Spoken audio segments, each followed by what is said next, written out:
आतापर्यंत 33,000 कोटी रुपये खर्च झाले त्याच्यावर। तुम्ही आता तो महंत बघितलात, ज्याला बोटीतनं तसाच्या तसाच टाकून दिला।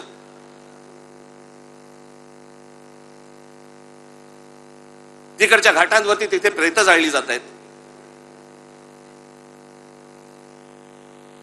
नुसतं आपला अग्नी दिल्यासारखा करतात आणि तसंच प्रेत ढकलून देतात पाण्यामध्ये।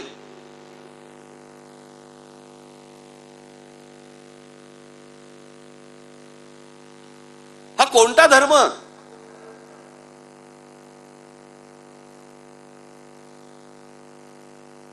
म्हणजे आमच्या नैसर्गिक आपल्या देशाच्या गोष्टींवरती जर समजा अशा प्रकारचा धर्म आडवा येत असेल, काय करायचं त्याचं?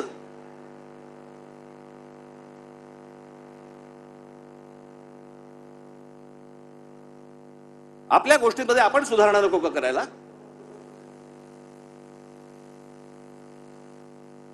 काळ बदलला, लोकसंख्या वाढली, 1000 वर्षापूर्वीच्या गोष्टी वेगळ्या होत्या, आताच्या गोष्टी वेगळ्या आहेत।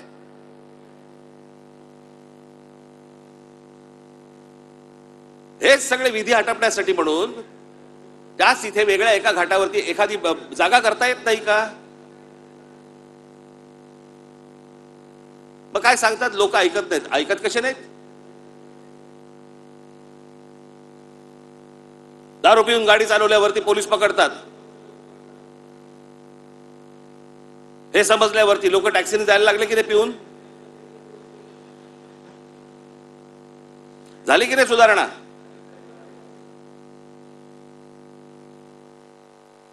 आपल्या नद्या स्वच्छ राहिल्या पाहिजेत।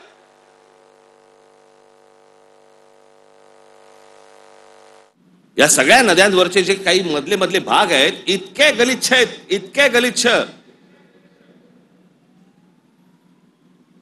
आणि या नद्या बर्बाद कोण करतोय? आपणच करतोय। कशाच्या नावाखाली? धर्माच्या नावाखाली।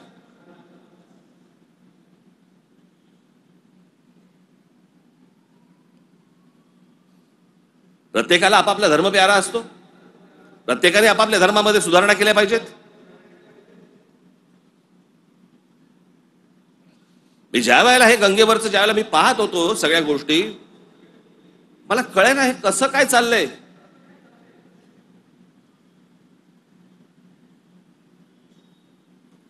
काय म्हणे 65 कोटी लोक येऊन गेले, अर्धा भारत।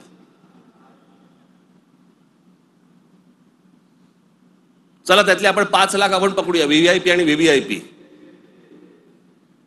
बाकीचे काठावरच बसले असतील खो खो खेळायला।